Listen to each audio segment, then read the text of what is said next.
Dr. Walters, it's a pleasure to have you on our program. Thank you for taking the time for this conversation with me. Um, is urban warfare a term that's always been around in human history, or is there like a specific time or event or period that you can point to and say, aha, this is where the term urban warfare entered our lexicon? Yeah. Hi, Adele. First, thank you for having me on. My And I want to pleasure. give a quick disclaimer that my views are my own and are not those of the Air Command and Staff College or the U.S. Air Force. For Um, sure. with that other way, yes. So the practice of urban warfare is not new, right? There have been cities for thousands of years that have been involved in fighting. You know, if you think back to Roman Britain and Boudica, when she led the revolt of the Iceni, one of the first things she did was attack the Roman town of Camulodunum, which is modern Colchester, and burned it and kind of looted it. Oh, yeah. In the early Isn't there a modern statue period. of her in London? There is, yeah, Oh, yeah, that's right. That's right. Okay. yeah. In the early modern period, sieges of cities were really common, and there were kind of norms about how you went about doing this, where the attacking army would kind of send a messenger demanding the surrender. It was kind of expected that the garrison would resist. But there was a window of acceptable resistance. So if you resisted and did a token resistance for a few days, then usually like you'd be fined, but everyone inside would be mostly okay. But if you really like held out because you thought like a reinforcing army was going to come and relieve you, at that point, then everyone knew that if the attacking army broke through your defenses, that they could really do whatever they want with the city. Oh, wow. So the practice of having to fight in urban environments is pretty old. The term is a lot more recent. How recent? Uh, so this was kind of fun to dig into, but at least based on the Google Ngram search function, where you can uh, use their digitized books, Google Books, to look for the frequencies of different words. Oh, Um, yeah, yeah, yeah, yeah. It first kind of enters the lexicon around the 1850s, coinciding with the Crimean War. So if you think about like battles around like Sevastopol, you know, areas And that are now back in the news. um, 1950s. Oh, but it yeah. doesn't really pick on. There's some slight upticks in the 1910s. So this is during before the First World War, but during, say, the Balkan Wars, where you have some fighting in urban areas, a little bit more in World War One, but there's really not that much in the way of urban fighting in the First World War, at least on the Western Front. You get some more on the Eastern Front or in the Mediterranean, and then you start to get more usage in World War II, but really there is a dramatic spike in the usage in the 1960s. So 1960s. Why the yeah. 1960s? So you have uh, a growing number of communist-linked guerrilla movements happening around the world. In Latin America and Africa, you have the anti-colonial movement. And so you start to see a lot more fighting happening in cities in this period. And then by the time you get to the Vietnam War, it is firmly embedded in the lexicon, and you start seeing military publications and discussions around it. I see. I see. And interestingly, this urban warfare that was occurring in the 1960s and going, I guess, to through the 1970s, the Vietnam War, um, is not happening in Europe or even Yeah. Eastern Europe. It's probably happening, and I'm just conjecturing here based on what I've read about history, probably South America and the Far East, right? Mhm. Um, So you do get some. So you have um, uprisings that happen in Budapest and Prague. that's right. Yeah, And yeah, so yeah. you do have, but those are different, and that the people who are uprising aren't well armed.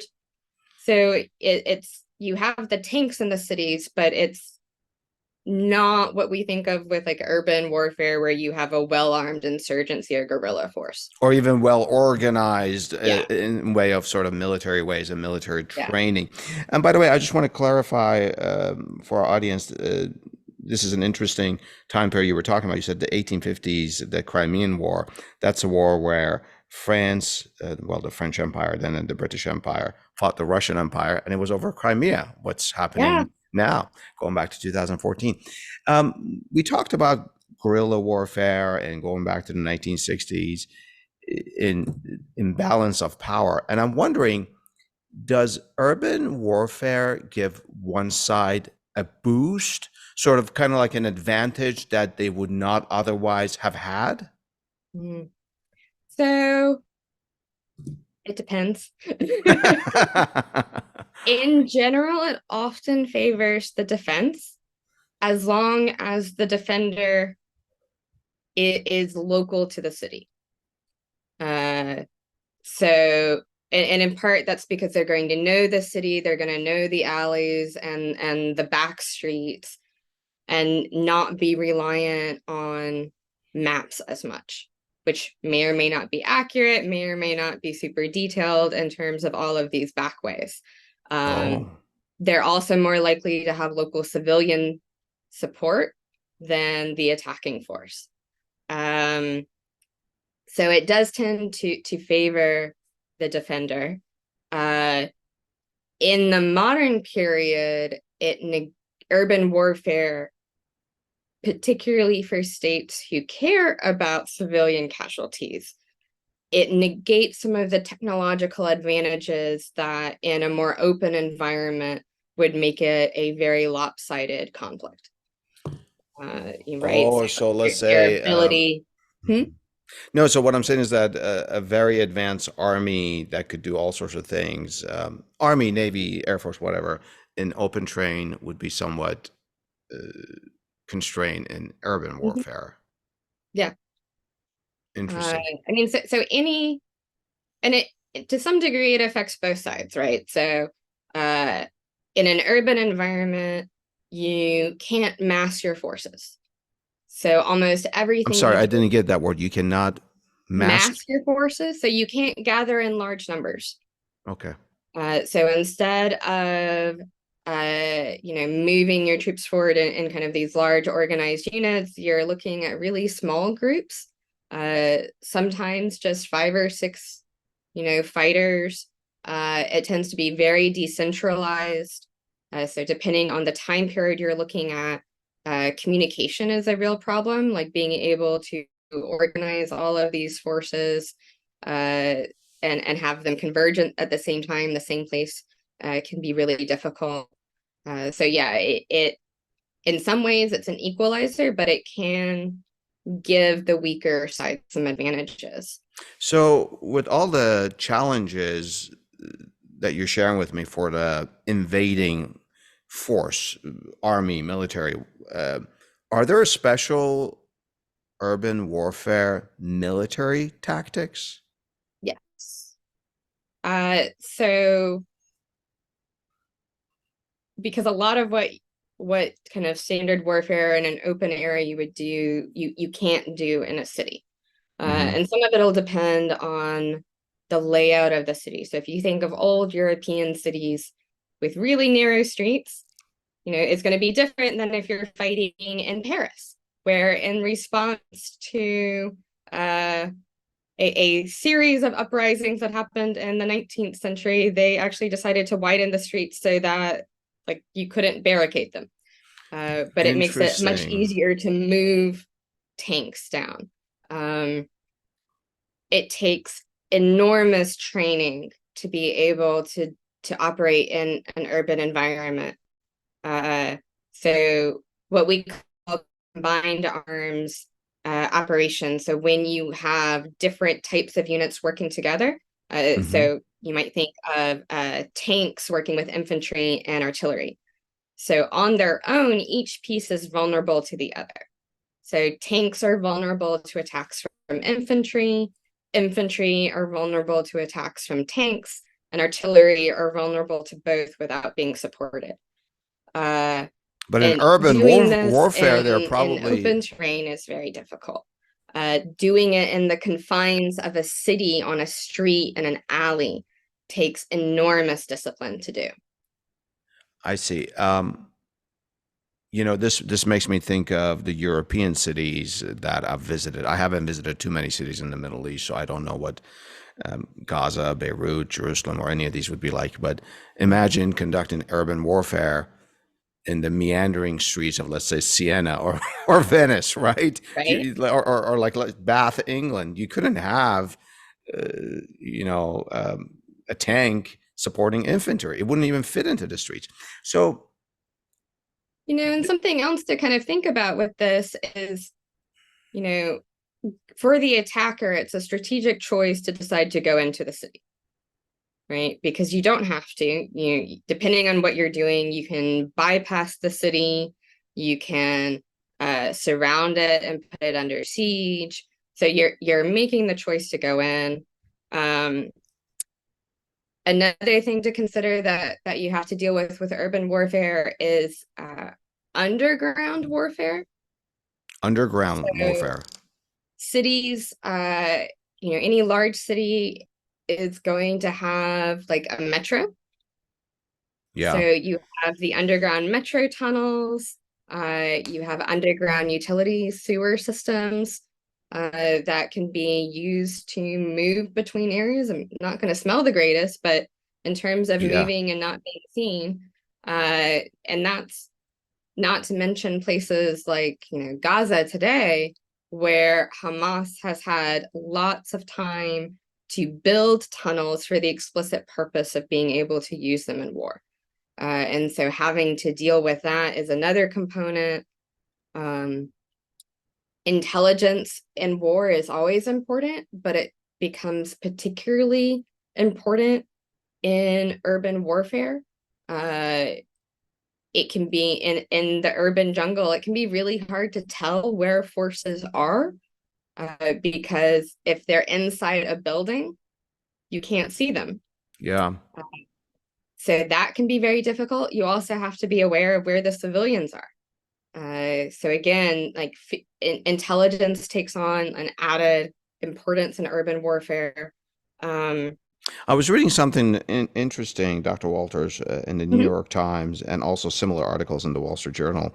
They were saying how there's sniper attacks that occur in urban warfare, but something that I hadn't thought about is that sound gets distorted so that directionally it may not be immediately clear where that shot came from, where in open terrain you could say, okay, it came from that direction or whatever. Yeah. So having talked about all of this, does the US have specially trained urban warfare sort of military units? So the US has an urban warfare training center. We Uh, do. Okay. mhm. Where Yeah, is so the that? US Army has one. Where, So units will, as part of their training schedule, will rotate through, and it's a chance for them to practice some of this. What does it mean to have to clear rooms, go building by building, and think about these things. So yes, we have at the training center. There are, depending on the training cycle, there may be more or less focus on urban warfare among all the other kind of things that units yeah. have to keep up with. Um, and then you have special forces who will have kind of higher levels of training depending on their focus area on how to do urban warfare. So in addition to the regular, let's say, army soldier, they may have special units particularly trained at Mhm. higher level for urban warfare. I got that. Um, you know, we're talking about urban warfare, entering, invading a certain area, or perhaps putting it to siege. Um, Dr. Walters, I thought of a prior military historian in our program who highlighted something that I want to share with you. And I'll just paraphrase it here for you and our audience. He said, that while war is hard, ending wars is harder still. So let's apply that statement to urban warfare. So uh, do military tacticians, manuals, do they teach how to get out? How, like, what's the exit strategy? Yeah, we conquered an urban warfare. And I don't mean to make light of that. I didn't mean it that way. We conquered. What now? And this actually played out in Iraq.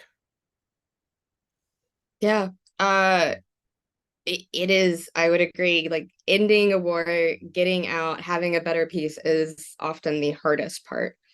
Uh, US doctrine does lay out guidelines that as you are planning the initial urban warfare operation, that you need to be thinking about what happens next. So for example, in looking at what to do about infrastructure in cities, Yeah. that you need to be thinking about, okay, is the infrastructure only going to affect the city? So if a power grid were taken out in order to reduce your opponent's ability to resist, how long would it take you to put it back? Is it only going to knock out the power in the city, or are there outlying areas that rely on that same power grid? So how big of a swath of area are you going to be affecting? How much is it going to cost to rebuild it? What type of like cost are you going to bear in terms of like local population's attitude? So are you going to sour relations so badly that it's going to make anything that comes afterwards difficult? Uh, that being said, that's a lot easier to put in doctrine than to come up with answers when you actually try to put it in Yeah, practice. I was just thinking about your example of power grid. How do you really, if it's the same power grid that's just dispersed radially to different directions, it may be very hard to um, take out just part of it. Mm-hmm. So, like in Kosovo, as part of Allied force, the U.S. experimented with a special type of bomb that was supposed to spread like um, magnets. Magnets? Yeah, that was supposed to like damage the ability of some of the equipment to work. I don't do science, so I don't understand like that Yeah. part of it. But the idea behind it was to try and find a way that you would leave like the infrastructure itself intact, just make it unusable for a short period. Um, it wasn't hugely successful, but so there are attempts to try and figure out how do you deny the use to the opponent, so that you're protecting your own forces, but do it in a way where you're not causing undue hardship on the civilian population. This discussion of the civilian population, it has a lot of psychological components that are probably way beyond the scope of our conversation. But, you go and you take out the enemy, you don't want to leave the area so devastated that now you just gave rise to a whole new generation of enemies in whatever, not just this Gaza conflict, but throughout history. That's very interesting. We'll be back after a short break to talk about stories of urban warfare. Dr. Walters, what are some examples of urban warfare? So I want to start us with Stalingrad and World War II. Okay. In part because in a lot of ways it is the like example that everyone goes to. But I think it highlights a couple things. So Okay. the first part of our discussion, we talked a lot about like being careful, wanting to not target civilians. And in part, we can do that because of advances in technology. Uh, you couldn't do that even if you wanted to as much in World War II because uh, limitations with bombing and accuracy and precision, right? So the Battle of Stalingrad, it lasts from roughly August 1942 to February 1943. It is part of a bigger operation that the Germans are trying to drive into the Caucasus to get access to the oil fields there. it Stalingrad is not supposed to be an objective. It's simply supposed to be Really, where it they, became a major point in World War yeah. II. Oh, so So it's just interesting. where they chose to cut off at the Volga, which is a major river.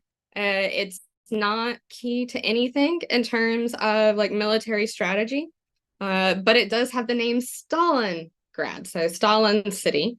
And so it takes on this psychological importance for both Hitler and for the Soviets. And it becomes absolutely brutal. This kind of slogfest between Field Marshal Friedrich Paulus and the German Sixth Army, which starts out with about 80,000 men. And then you have Lieutenant General Vasily Chukov and the 62nd Army, which has about 55,000 troops. But they keep getting reinforcements across the Volga, and so it actually is regenerated at least 3 times over the course Wow. of this engagement. In terms of losses, like Soviets lose, like in the initial Stalingrad itself, at least like 320,000 dead, with about that same number wounded or sick. That comes out to an average of over 5,000 casualties a day. My So we're gosh. talking absolutely brutal fighting. And For the Soviets, like, when you say 320,000 dead and wounded, uh, does that include civilians or is that just Soviet soldiers? that's harder to tell. So at the time, the Soviets weren't open with the numbers. Uh, it's very difficult to tell. Estimates in terms of Soviet civilian casualties from World War II in general range from, I think, 8 to 15 million. Soviet casualties. Okay, yeah. Soviet civilian casualties. Civilian Not just at Wow. Stalingrad, but for the war in general. So that kind of gives you a sense of the scale. Yeah. I mean, given the length of this engagement, by the end, there are not really civilians in Stalingrad. I was Right? just going to ask that. Hundreds of thousands of soldiers on either side. Who can even live there?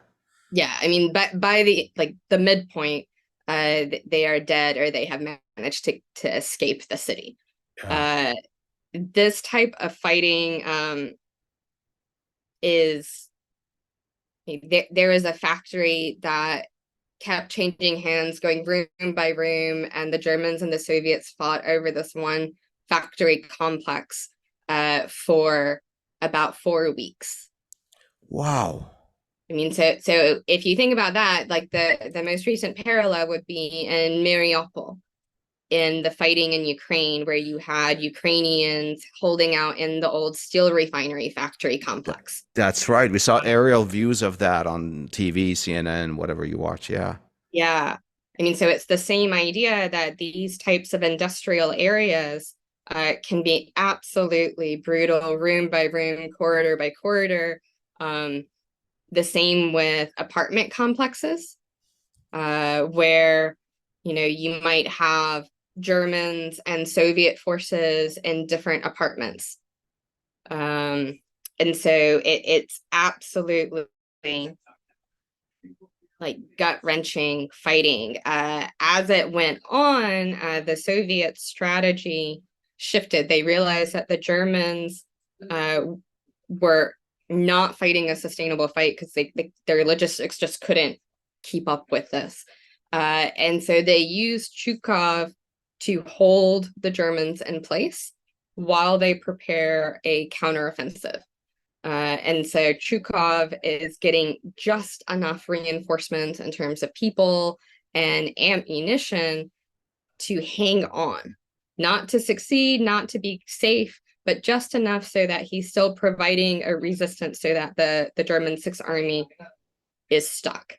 And then Zhukov with a Z, they sound very similar. It's can be confusing. Mm-hmm. Zhukov comes and does an envelopment, and then it is the German Sixth Army that is surrounded and trapped in Stalingrad, and So the eventually, conquering army itself now is under siege. yes. Another thing that I think Stalingrad shows is the mixed benefit of air power. So in the opening acts, the Luftwaffe bombs Stalingrad and kills large numbers of Soviets in the city, about 30,000 Wow. in late August. So right as the fighting in Stalingrad is beginning.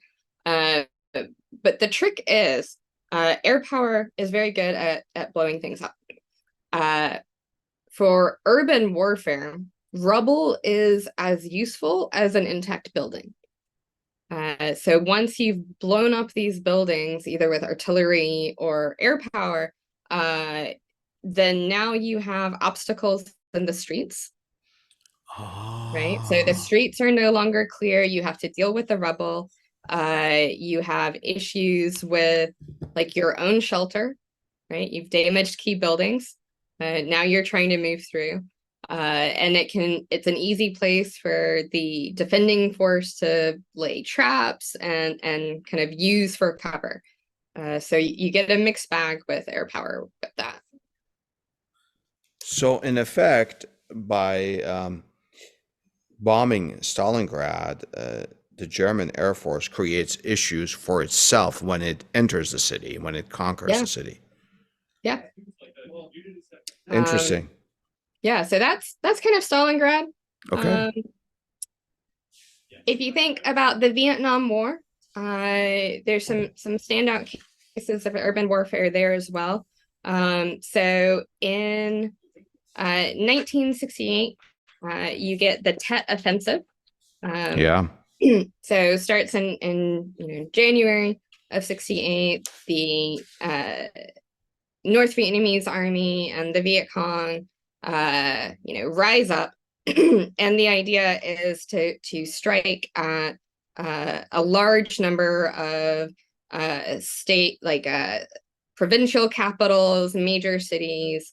They on the same day they're hitting over 100 major urban targets, and that really stretches the South Vietnamese forces and the American forces very thin. Wait, you said on the same day they're hitting 100 targets. That's within the South Vietnam Yes. territory. That's one heck of a coordination there. Yes. I mean, it was incredibly organized. It was a major risk. Militarily, it doesn't work. In terms of American public opinion, it does. Also, So up to that point, the messaging coming out of South Vietnam from the military, from kind of political officials, is that the war is going well, we're winning. I see. And then you have the shock of Tet, and the North Vietnamese forces and the Viet Cong are crushed. Like the Viet Cong just about is wiped out. After the Tet Offensive, almost all of the fighting is being done by North Vietnamese forces instead of South Vietnamese forces who are loyal to the North. Yeah. So militarily, it's a failure, but psychologically, it's a massive success. One of the areas where you see some of the worst fighting is in Hue. So Hue is the old imperial capital of the kind of historic empire of Vietnam. You have like the Imperial Palace. You have many historical landmarks. It is also at the time the provincial capital of Thua Thien, in the First Corps tactical zone, and it's the second closest province to the DMZ, so the demilitarized zone between North Vietnam and South Vietnam. It has about 140,000 residents at the time, but had a lot more people there and had some refugees, so folks who had fled fighting in other areas in Vietnam, and had sought shelter in Hue, and then you had other people who were in the city for the Tet holiday. So you, although the residence is 140, you had more people than that in the That city had at the come time of the. in. Okay. For the Tet holiday. Okay. Mhm. So with this, the initial attack is incredibly successful. The North Vietnamese and the Viet Cong forces succeed in taking the majority of the city within about a day or two. And then it is a very long slog trying to retake the city with the Marines, the 1st Marines, along with elements of the 5th and the 11th Marines, working with South Vietnamese forces to try and retake that. US and South Vietnamese military casualties involve 524 dead and almost 2,000 wounded. On the communist side, the numbers are harder to get, but it looks like probably close to 5,000 casualties in Hue and another 3,000 in the surrounding area. The fighting, again, like Stalingrad, is house to house. Wow. It took 3 weeks to clear a 7-block area. 3 weeks to clear a 7-block area. That must Yes, have been bloody. it was I keep saying this, but it was absolutely brutal fighting. It's considered some of the hardest fighting of the Vietnam War, at least on the American side of things. Dr. Walters, if I may stop you for one moment, please. You know, in the last example, you were talking about that factory in Stalingrad, and uh, you analogized it to Mariupol, and now we're talking about this 7-block area. Uh, at some point, this is almost hand-to-hand combat. At some point, am I Absolutely. like almost like your technological advance, I don't know, weaponry may not have that much use when your enemy is just around the wall and now they take out their knife. I know I'm simplifying it, but am I close? No, you're right on. I mean, and keep in mind also, so by the Vietnam War, close air support has come a long way from World War II, right? So like World War II, close air support is not going to be able to help you very much in an urban environment because it's just not accurate enough. The communication isn't good enough. You're more likely to hit a friendly target than an opponent one. CAS has come a long way by the time you get to Vietnam, but once you get to this close quarters fighting where you are, room to room, you are fighting to move, air support isn't going to help you.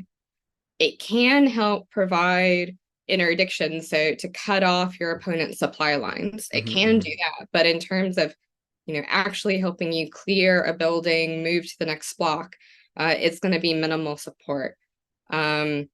Your artillery also like might be useful as long as you keep that communication open. So that was a factor in Hue, being able to call back to artillery to have them target areas. But in many ways, it is this hand-to-hand combat. It can get to that level, yes. Was this population of Hue here sympathetic to the North Vietnamese who had conquered their city at that time? For the most part, no.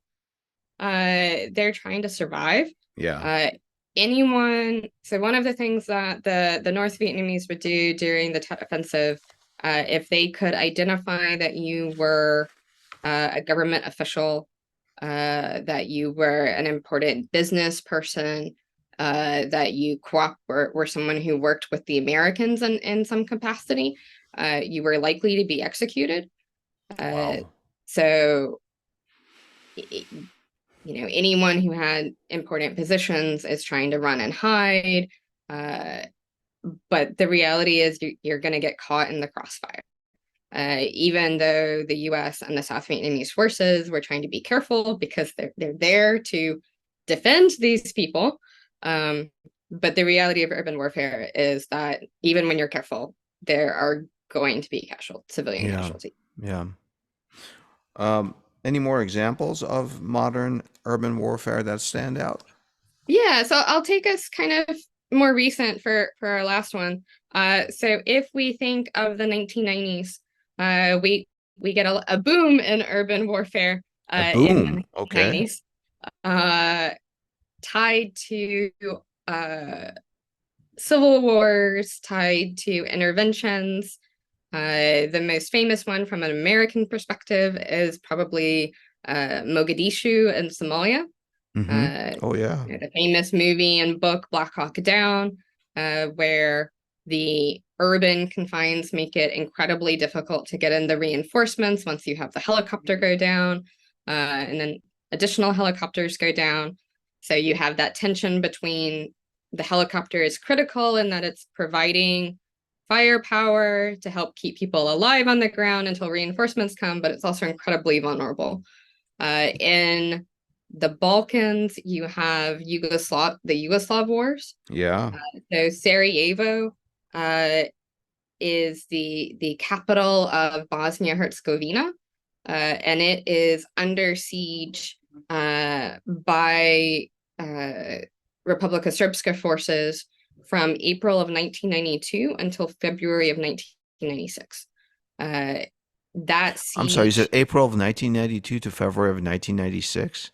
yes, That's almost 4 years. yes. How In that wow. time, so let me tell you a bit about the geography of Sarajevo. So Yeah. in that part of the Balkans, most of the cities are in valleys because you have mountains. And so Sarajevo is at the bottom of this valley. And the Republic of Srpska, the ethnic Serb forces, have their positions on like up on the slopes of the mountain. So they are looking down, perfect line of sight into the city of Sarajevo. There is nowhere safe to hide That because makes they them keep so everything. vulnerable. And so the Serbian snipers and artillery have they can do whatever they want. There are Bosniak defenders, but they can't break out. There are UN, like the UN office that stays in Sarajevo. The airfield is outside of the siege line. And they dug tunnels from the city to the airfield. Uh, you can actually today go and do a tour of parts of the tunnel closest to the airfield. And that is one of Oh the main ways wow. that people got in and out who weren't tied to like the UN mission, which could get through the lines. Although there are cases of that where they then came under fire themselves. Uh, Sniping was a problem. So anytime civilians went out of their home to go and get water, to go and get food, they're running the risk of being killed. Actually, one of the key moments that helped bring the war to an end and really got the US more involved was Serbian artillery shelling of a open air marketplace. So kind of like a farmer's market type of thing. Yeah, yeah. And it killed a large number of civilians who were just there doing their grocery shopping. There's very graphic video if your listeners really want to go see it. But that really captured global attention and American attention, and the US really started pushing after that for there to be some sort of negotiated end. Another thing to consider, we've mostly been framing this discussion from the idea that there is some value to the people in the city you're taking. When you add that to a conflict that has ethnic cleansing, that is not the case. That's interesting that you say that because I literally wrote this, queued this up to saying, wait, did they intend to enter the city or just shoot at it forever? Yeah. And so it depends. So another case, it didn't end up really involving much in the way of urban warfare, but is linked to this concept, Srebrenica. So it's another city in Bosnia, and it was set as a UN safe area. And there were a detachment of Dutch peacekeepers just outside the city at the UN base. And so it had not only its own population, but many Bosniaks kind of in the area had sought shelter there because it's supposed to be safe. Again, it's in a valley.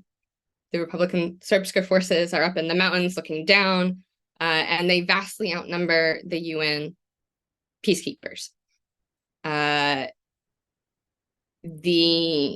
Some of the civilians, as things are getting tenser, as the Serbs move in, seek shelter in the UN base, but are then forced to leave the UN base.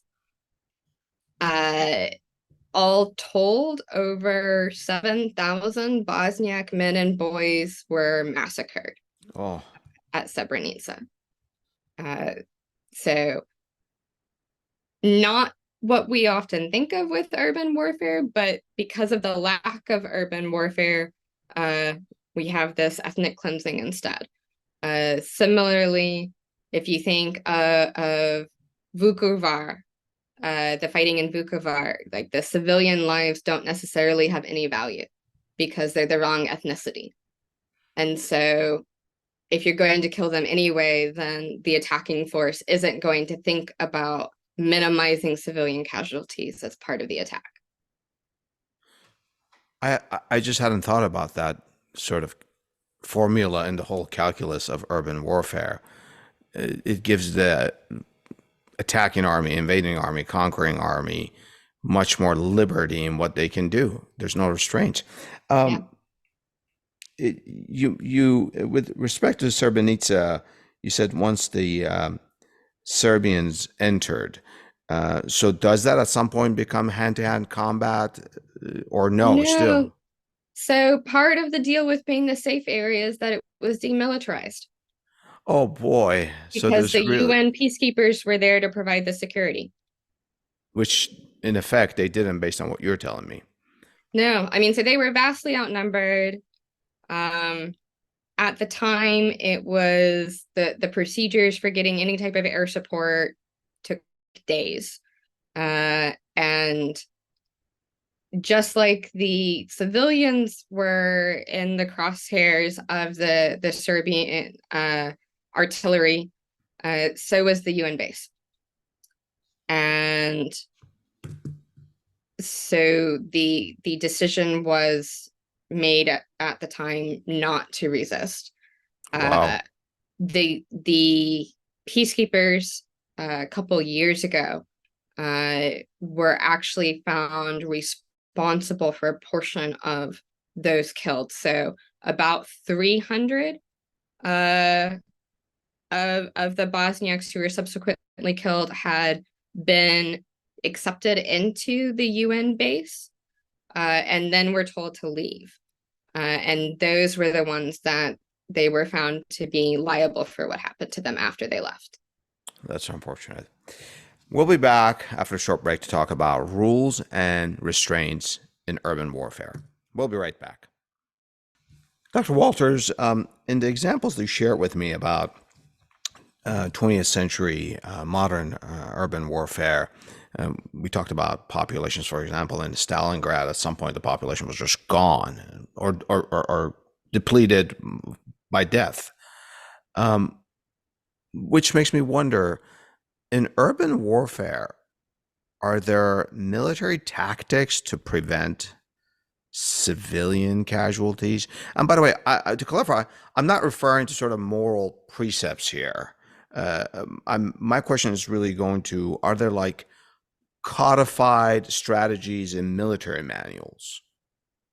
Yes. Yes. And Okay. it does actually link back, though, to the moral by way of the laws that govern warfare and international law. So in any war, in any type of warfare, So not just in urban warfare.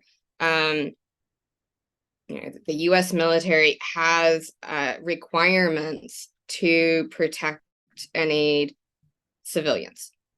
It is illegal to deliberately target civilians. In war, you can't target places like hospitals, as long as it's being used as a hospital. With any of these, there are caveats, I guess is a way to put it, or conditions. So if a group is using a hospital facility to launch rockets, then that hospital may become an acceptable target. At that point, what would happen in the US is that the lawyers on staff who are part of this decision-making process would go through the rules of engagement and determine whether the necessity of taking out that military capability would justify whatever the expected civilian casualties would be. This all sounds so, I don't know, organized and step by step. I mean, when you're out there, if God forbid U.S. forces are once again in some sort of urban warfare situation, and rockets are coming or snipers are shooting at them from a hospital, uh, do they have time to call the lawyers back in Washington? Is that what really happens? I mean, these decisions are being made, I suppose, really quickly. So it's two things, right? So are you talking about like infantry forces, ground troops who are having to make that split decision, or is it the process that goes into selecting targets for airstrikes? So I guess they're any different, target but for an yeah. airstrike has to be cleared through this process. So one thing you might consider in this type of environment is, are there alternative methods for removing the military target that would have fewer casualties? So could you, instead of doing an airstrike, could you do something more precise with a drone? Could you use insert a special operations team to remove it? So you'd go through, see, okay, how can I minimize the civilian casualties? Is the military target of sufficient importance to justify the expected civilian losses? But the key is you can't intentionally target civilians for the sake of targeting civilians. And so there are ways of trying to avoid that. So I'll give you an example. So in 2016, 2017, if you have the dates here somewhere, October 2016 to January 2017, as Iraqi forces are trying to retake Mosul from ISIS. Oh, that's right. Yeah, yeah, yeah. US was providing air support. But there were actually tensions between Iraqi forces and US forces because the US wanted 2 points of verification for targets. So they weren't willing to just take what the Iraqi commander on the ground was saying. As this is a target, it's a military target, there aren't civilians. The US wanted to have their own eyes on target.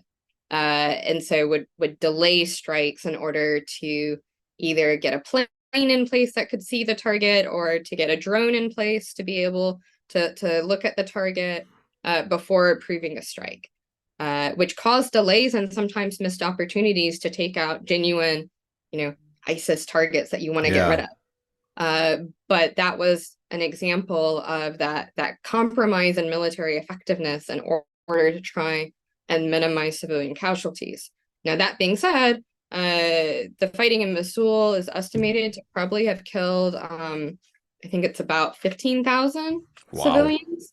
Um, So It's Yeah, not completely successful, and part of it is like, does your opponent care? Right? So interesting. ISIS is not going to be super concerned with civilian casualties. So they are not going to mind using civilians as shields or co-opting places that should be safe and making them military targets. So in a similar way to what Hamas does, right? So intentionally using schools or hospitals as places to launch rockets from, intentionally putting civilians between them and the IDF in ways that put civilians in danger. We're talking about civilians and whether or not your opponent cares about civilians, whether it's their own people or as such as the example of Vietnam, where they captured a city, although they were both Vietnamese, but still. Or as you were sharing this with me, I thought of hostages. Like, how does this complicate all of this? Now you have hostages; they're just not civilians. Now it's part of strategy to use them in some capacity. How does that fit in all of this? Yeah, so in some ways, it's not a new problem in that you've had groups in the past who have not allowed civilians to escape out of cities. I mean, the ideal thing that happens when you know you're going to go into an urban environment is to encourage the civilians to leave before the fighting starts, as long as there's somewhere for them to go. Yeah. Um, so in some of the fighting in Iraq, uh, so Mosul, for example, many of the civilians were able to flee to other Iraqi cities. Mm-hmm. Um, but ISIS actually didn't let all of them leave. So then, like, they're stuck and they don't want to be there. They're not a party to it, but they're not allowed to leave. Uh, Having formal hostages like what Hamas has in Israel right now is a bit different. But obviously, it causes massive problems. Ideally, like with any hostage situation, the best way to get people out is through negotiation. The moment you start using force, the likelihood of everyone getting out alive goes down Yeah. dramatically. That's unfortunate. Either because they're going to get caught in the crossfire or the kidnappers are going to intentionally kill them uh, out of revenge or spite or whatever it is. Um, so it massively complicates any planning. And we can kind of see this in the delay that the IDF has had with their what had been anticipated to have started several days ago now, their ground invasion into Gaza. Yeah. Uh, but it seems that they've keep pushing it back, and I would imagine they're trying to pinpoint where some of these hostages are being held. Yeah, I bet. Um, I've in my prior communications with you, I pointed this out, and then since then I've researched it, and it's about rules, conventions of wars against the siege of an urban area. And so when I first sort of volleyed that question to you in preparation for our conversation, um, I'm like, okay, so there are conventions, and I thought nothing of it really. But as it got closer, it sort of perplexed me. Well, if you are, and I'm not saying it's a good or bad thing, I'm just thinking about this. If you are an invading army to a military to an urban area, if you don't surround it, if you don't lay siege, then that defending force could just constantly get military help from someone. Again, I'm not talking about Gaza or Israel. I'm just talking historically. Mm-hmm. From a military perspective, it makes sense to lay siege to an area that you want to subdue, right? Yep. So, are the rules against it specifically for siege of humanitarian aspects, or are they more general? So, gonna do the wording. I'm not a lawyer. I know enough to be dangerous. Okay. uh, Sieges are legal under international law. They are legal. Okay. It is, Okay. with caveats. Okay. Uh, Sieges that are purely, again, to harm civilians are not. So if your purpose of the siege is just to punish a civilian population, that's illegal. Okay. If it is that you are trying to take out your opponent, then yes, absolutely militarily, it makes sense to cut off their supply routes to make There sure you they're go. not getting reinforcements, Yeah. additional ammo, etc. That being said, you know, under kind of international law, if for at least countries that are signatories, you are not supposed to starve out the civilian population, right? Mhm. So like that's not cool. At the same time, you want to deny resources to your opponent, and so it's not a blanket kind of law in that Yeah. you have to allow everything, and you can cut off kind of supply, uh, but you're not supposed to have that undue human suffering. And this is where there's a lot of gray areas in terms of what is acceptable and what is not. It can become very complex. Again, let's just put Israel and Gaza aside, just any party, because you have to really monitor what's coming in. And in addition, some of the civilians may be both civilian and also a member of the fighting force, and it's really Yeah, hard so how do to. you tell? How do you tell? While you want to starve the fighting force, you don't want to starve the civilians. Historically speaking, I'm just wondering, have there been any instances where a dominant party has refrained from bombarding a city or anything like that because of the civilians inside?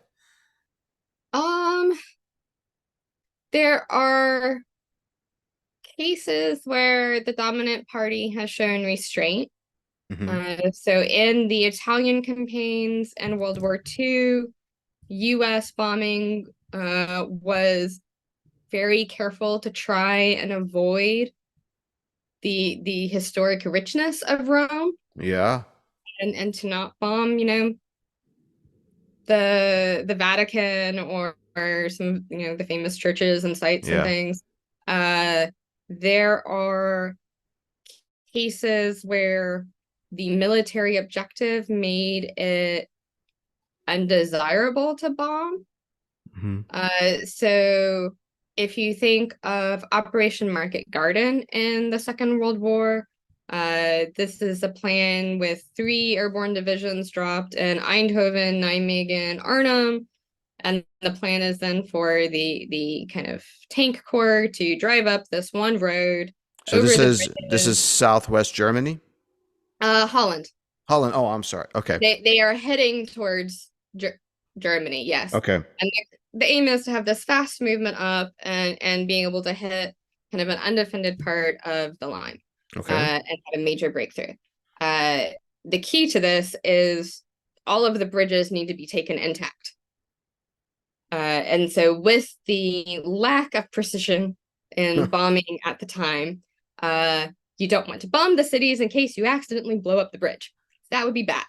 Yeah. And so there's not a lot of bombardment that happens as part of the fighting to take these cities. So it's more small arms fire and machine guns fire.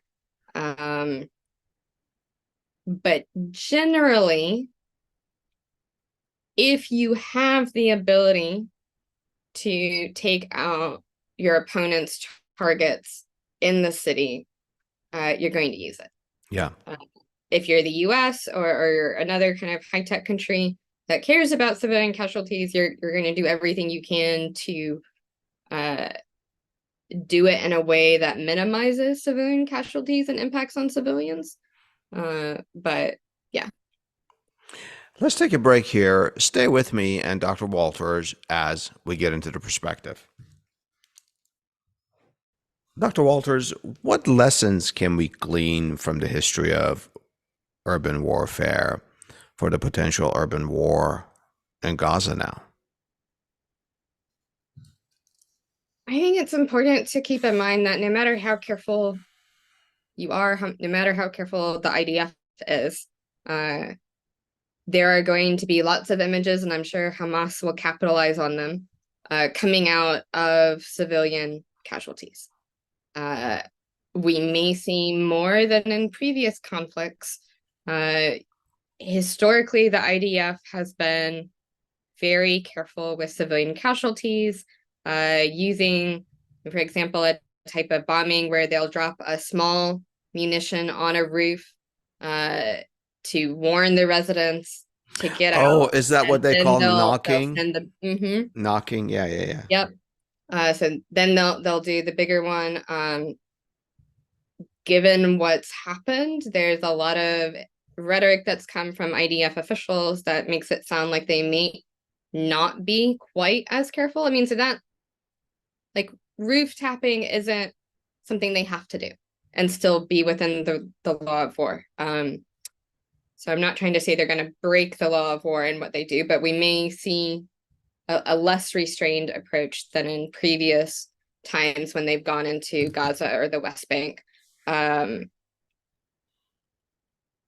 Another thing I think we should keep in mind from the past is that Hamas's actions are likely to make it worse. In what sense? What specifically? So the more that they use civilians as shields, the more difficult it's going to be for the IDF to conduct any type of operation and keep those civilian casualties number low. Is especially with urban warfare, it takes two sides to care about civilians for civilians to be safe. The geography of Gaza is also going to play into it. You've already got rubble. You know, we talked about the rubble in the context of Stalingrad. That's going to make the fighting more difficult once you have forces coming in. It's going to make it harder for Israeli tanks to move. It's going to make them more vulnerable to ambushes. In the classic ambush, it doesn't even have to be in an urban environment. We saw this with the famous tank column heading towards Kyiv in the opening days of the Russian attack. Yeah, if you yeah. hit the lead tank and the tail tank, the rest of the tanks are stuck. Wow. So just like you can do that on that open road, you can do that, even more with more effect in narrow streets.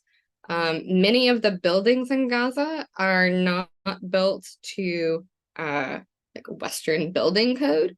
So they're already not structurally super.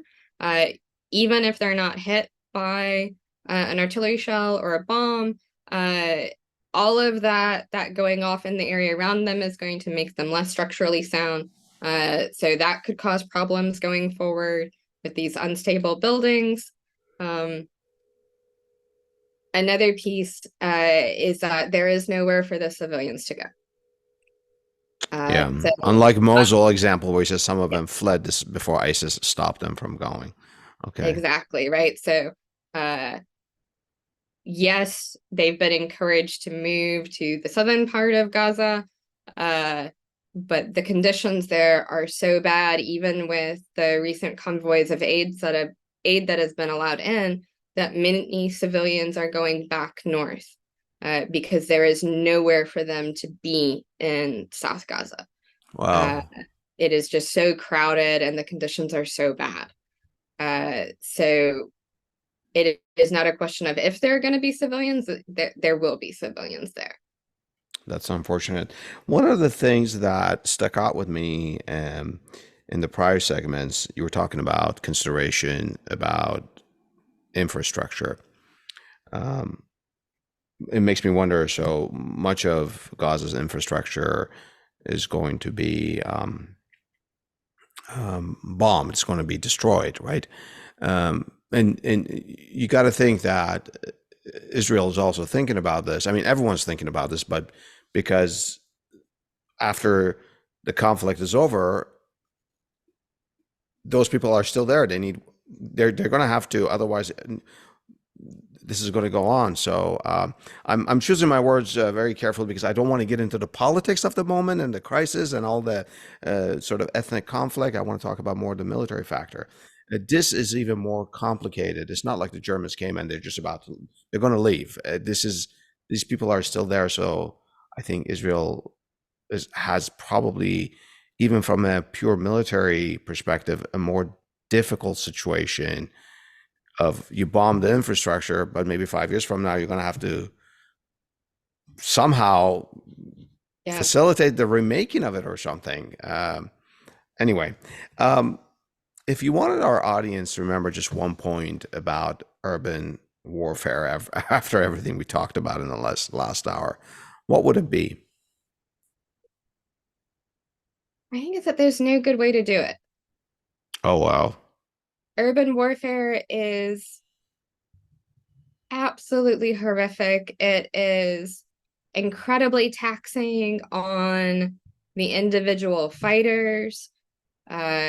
There's interesting research coming out of, the American kind of wars in Iraq and Afghanistan that seems to be indicating that because you're having to make the decisions about is this person a combatant or not, particularly if you're dealing with a type of urban warfare where your opponent isn't in uniform necessarily, that it has a much more kind of taxing on mental health. It is always going to be bad for civilians. Yeah.